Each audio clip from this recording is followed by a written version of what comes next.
Welcome to West Country Wanderings and welcome to Gloucestershire. I'm just outside of the West Gloucestershire town of Newent, and in days gone by would also be close to the Worcestershire border, but it's moved a bit further towards the north of here.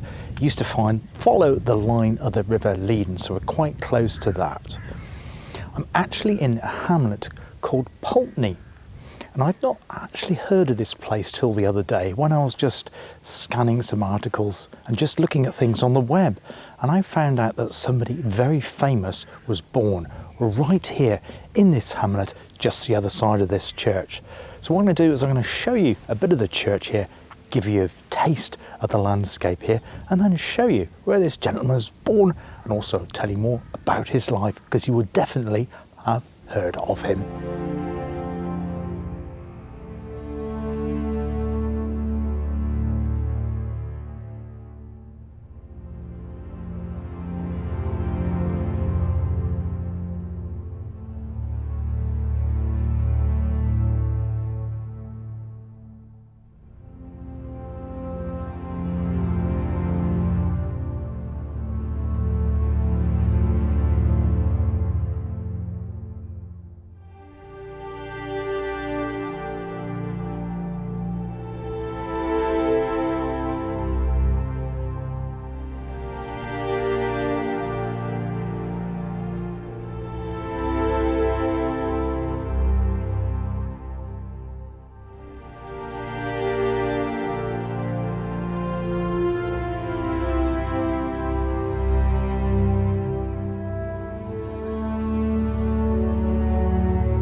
Behind me here is Pulteney Court, next to Pulteney Church, of course. I think that's the right pronunciation, and we're close to the town of Newent here.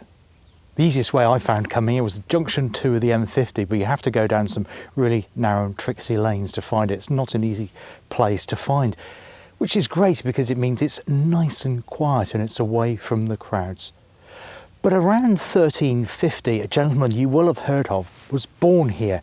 Probably not in that exact building, but a building nonetheless in or around the court area, the land that was owned by Pulteney Court. And that was in around 1350. And the gentleman was called one Richard Whittington. better known, of course, as Dick Whittington from the pantomimes. Now, some of you be thinking that I thought Dick Whittington was a fable, just a fairy story, one that comes along at Christmas time. It's all make-believe.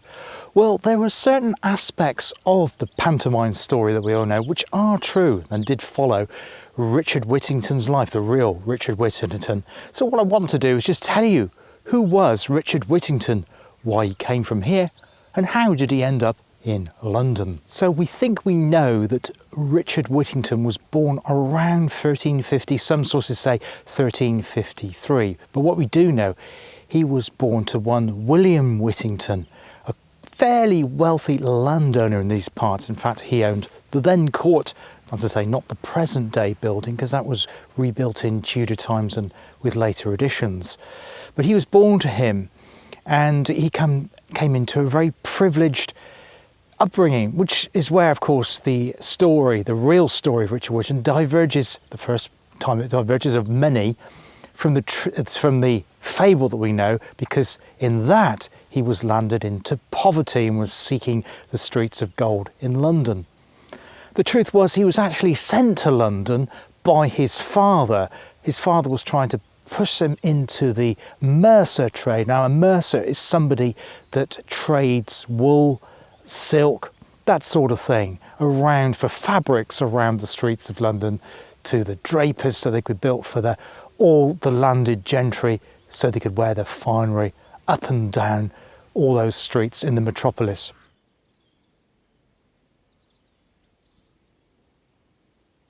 Now, Richard was a very talented individual. You could say he had the gift of the gab. He was one of those natural born salespeople.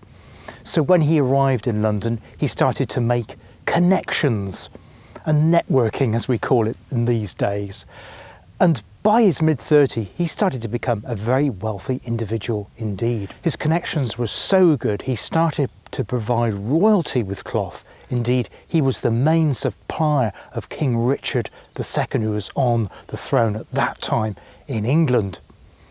And because of that, he amassed an absolute fortune. In those days, it was £3,500. Probably you don't think that's much these days, but I'll put in the bottom due to inflation and show you what that is equivalent to today in 2023. Later on, he supplied Henry IV and Henry IV's 4 daughters too, and he became the prominent woolen trader in the city of London. Now, with all that business success and the money that he was amassing in his bank accounts, he then forward with a second career, and that was in the business of money lending. Now, today we think of money lending as kind of a grubby thing outside of the main central banks. I don't mean mortgages and personal loans, I'm talking about money lenders with their extortionate interest rates and malpractice in getting money out of people and how they lend it. But he wasn't that sort of money lender. Now, you imagine with being wealthy, he liked to have material things and being ostentatious. In fact, complete opposite was true. Richard did not like material things. He was very, very careful for what he spent himself and was only interested in forming a mass of money and putting that money to good use. So he was lending money so people could set up their own businesses in the city of London. And he was regarded as a rather trustworthy person.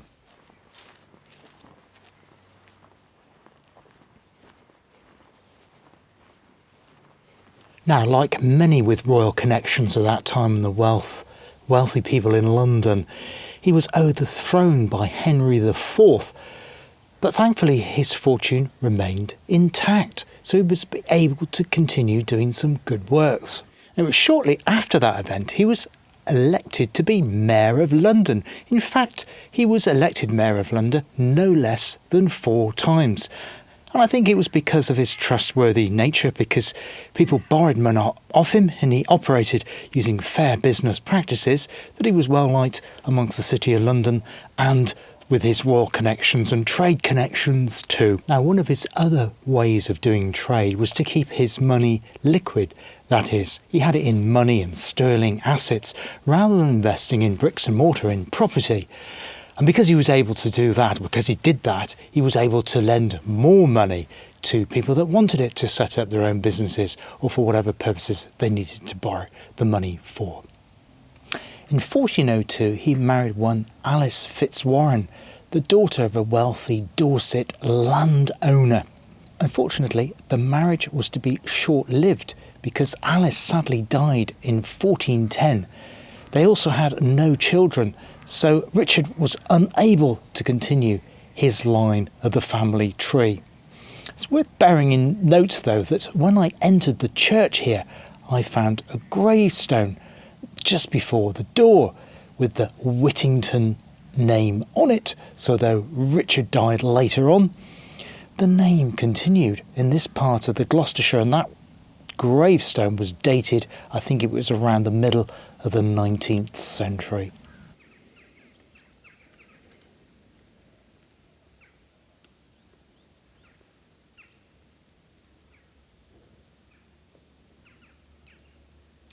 Now, Richard Whittington died in 1423, but not before leaving a large legacy from his name. Now, it's because of his Christian beliefs. He was a very charitable person. Amongst many other things that he did was he paid for the rebuilding of Newgate Prison. He paid for the opening of 2 enormous libraries, including paying for all the books. He also paid for lots of almshouses, and he was also very benevolent towards prisoners and their welfare too, amongst many, many other things. Now, there's no evidence to say that Richard Whittington once owned a cat, nor indeed whether he actually sold said cat as a rat catcher to somebody to get rid of a load of rats, as you'll be familiar with the fable from the pantomime. In terms of that fable, it seemed to arise around 1600, quite some time after Richard died, somewhat getting on 150, 200 years after he died. And I think it was because of all the benevolent work that he did, because people recognised him as being a good person. So his legend lived on long after his death. In terms of pantomime, that didn't actually start till well into the 19th century. I think it was around first performed 1820, something like that, so around about 200 years ago. But it's still a very popular pantomime still today. And so his legacy lives on, although, of course, the truth differs somewhat from the pantomime version. But it's good to know that people remember the fantastic Richard Whittington from here, importantly, in Gloucestershire.